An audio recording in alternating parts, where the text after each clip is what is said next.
and gentlemen, welcome to this black tie extravaganza.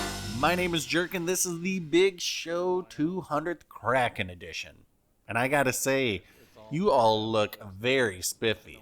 I'm always telling the staff here that this is the most attractive audience in Wowzel's mid-afternoon programming. So give yourselves a hand. Has that got you all buttered up enough? I hope so, because I know I promised you guys a Tier 1 Kraken. And I played for 3 hours yesterday morning trying to get that, but it was impossible to find matches with even 5 players in them. And the wait was like 2 minutes between matches, so I thought, let's just do this in the Mikasa. No one could be upset about that. But I could.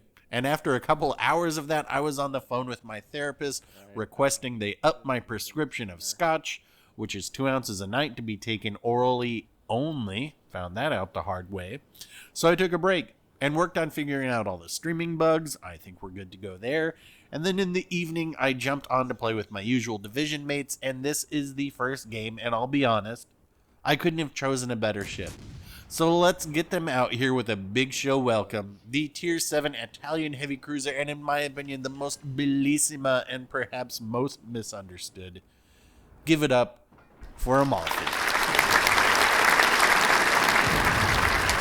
Now this is going to be a different kind of show than normal because it's a milestone game, so let's get the commander and co-stars up there, but I want to briefly talk about this ship real quick because I feel it is so misunderstood, and because if you get your 200th Kraken in it, you too can become an official Wowzels CC like I am now.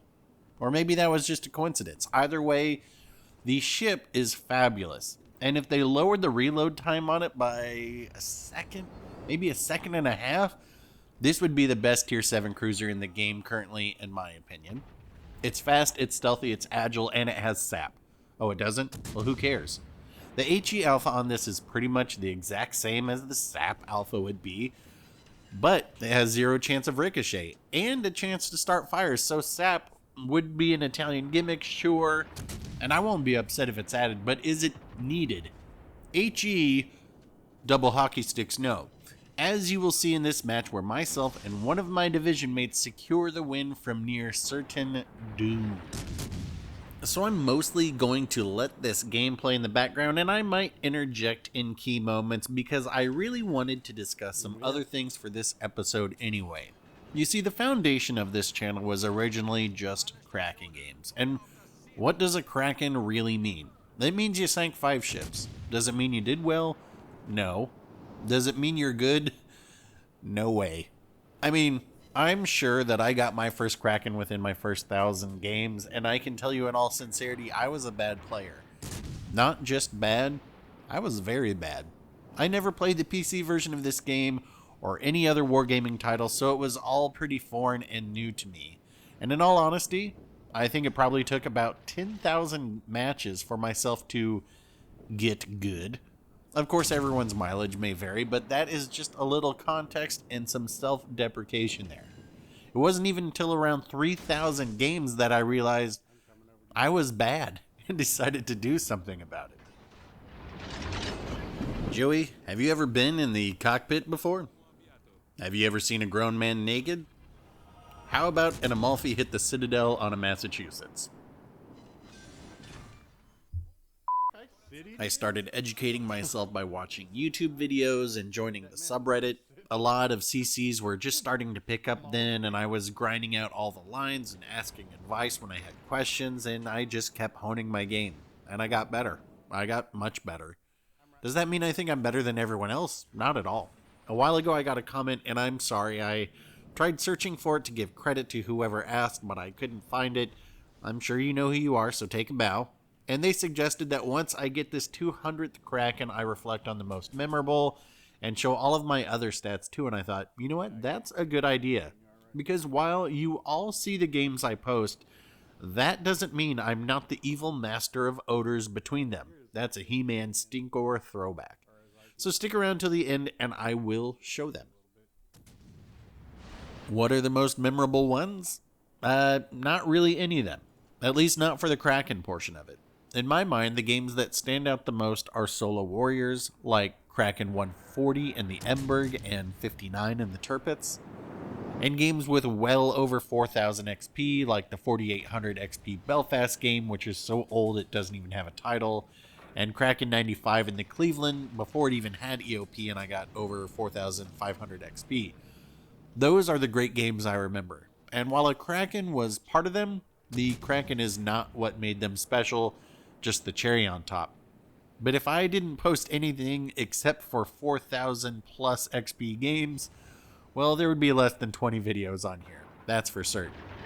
But perhaps my most memorable Kraken was 137 in this exact same ship. And what made it memorable was that it was the game where I decided I was going to get a microphone because Spartan Elite featured the same match on his channel and followed my ship around after he was sunk, and I thought, you know, if only there was a way for people to hear what I'm thinking. That was, in earnest, the beginning of this channel. The video right after was the October Outtakes, which featured a brief voiceover because I thought, no one wants to hear someone talk over the game constantly. They'd much rather have a short intro and then just watch it. And boy, was I wrong. It turns out, y'all like chitter chatter. So I stuck my toe in the water with a little more, and a little more, and the more I added, the more likes and comments and all the things people ask for in their videos I got. Now, I always knew I wanted to be more entertainment than educational. There are already plenty of content creators out there doing the Lord's work by educating the masses. No need to dilute that pool. But entertainment with a little production snazz? That I could do. And thus, the big show was born. And that brings us to where we are now. An official World of Warships Legends content creator as of this morning. I told them I was interested so long as I didn't have to name my firstborn Phil. So that is the backstory of this channel and something I wanted to put out there on the record.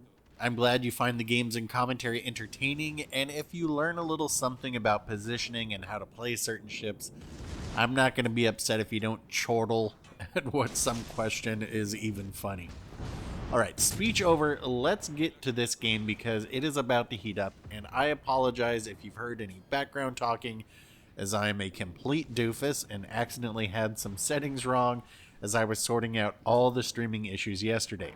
But on the plus side, I will leave my reaction in at the end, though viewer discretion is advised due to the adult content. The past 8 minutes or so, we've just been sitting here defending A from a steady onslaught from the red team. My division mates Massachusetts had a turret blown off at the beginning and... hold on. The Benson takes a torp from the world's slowest sea sausage. At least until The Sims is here. And guess who will be able to give you a ship review? Anyway, I've been doing donuts around him to activate his will to rebuild anytime he gets low enough so as to get the most out of his heals as possible. Now, we just need to get rid of that Colorado, and then I can do another loop over to my mate's Massachusetts to again rebuild him. But this Colorado just keeps disappearing into the smoke.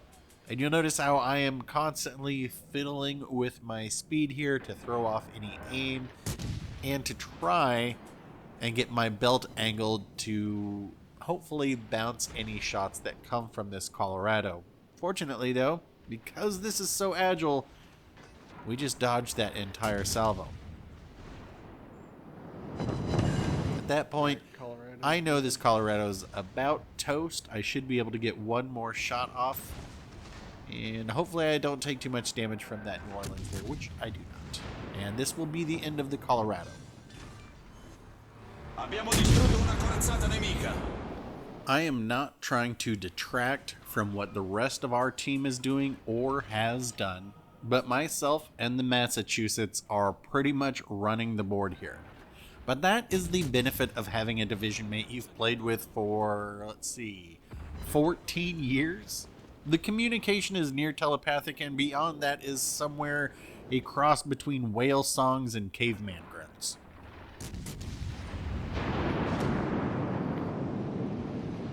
I'm sliding up here again next to my teammate to activate Will to rebuild, but it looks like they're gonna be just fine for now. But we both know it is imperative to our future plans to remove the hipper that has just been kiting around out there spamming HE. Had they been using AP, things may have ended differently, but you see that in plenty of games. And I don't just mean this game, I mean this game as a whole. People using the wrong ammo type. And especially these past few weeks, so many battleships spamming HE for some reason. I wonder if a battleship using HE will potentially throw this game. Could that be more foreshadowing? So we are trying to focus this hipper down, but there goes our Mayoko. So now it is me and my division mate against a Tirpitz, this hipper, and a Gneisenau. What to do? Well, first things first, we have to get rid of this hipper because at some point they may switch to AP, and that would significantly hamper our plans. One more shot ought to do it.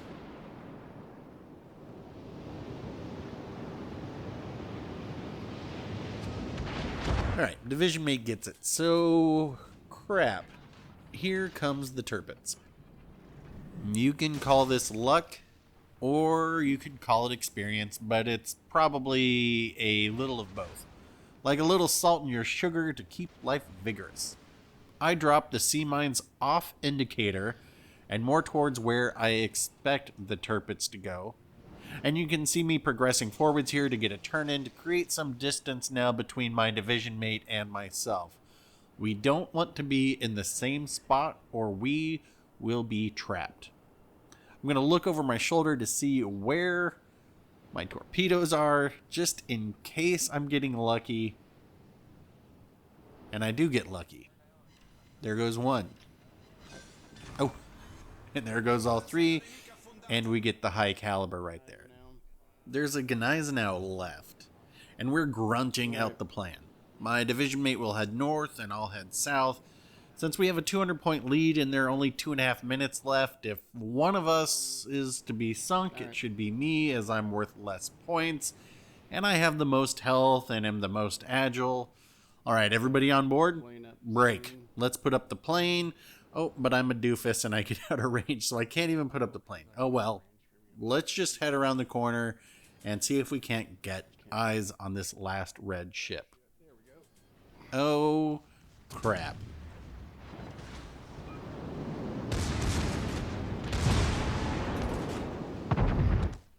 What do you know? He's shooting HE, and that just cost them the game. Now, I'll be honest, I didn't know this was a Kraken yet because I had been too invested in the game, and you'll see the Kraken medal doesn't even pop up before the game's over. But you'll hear the reaction. Corazzata nemica distrutta. Was that a Kraken?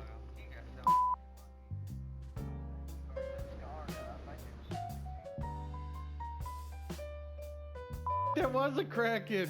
That was my 200th. So there you go. 200 Krakens, and a very good game with 3,252 XP. But let's go ahead and look through my other stats as you have requested. First and foremost, 16,367 matches played with Vlad as my number one with a 70% win rate there and 66% overall. Once you get over 10,000 matches, it takes a long time to drag up your win rate. 2,451 average XP and all the medals. So that's going to wrap it up for this one, folks. I appreciate all of you who have come on board the Love Boat for the cruise so far, and I'm looking forward to the next port we sail to. Questions, comments, fixes for my streaming issues, leave them below. If you want another 200 Krakens, hit like. If you want 200 detonations, hit dislike. For your opportunity to discover new love and romance, hit subscribe. I'll get back out there for another one, and we will talk soon.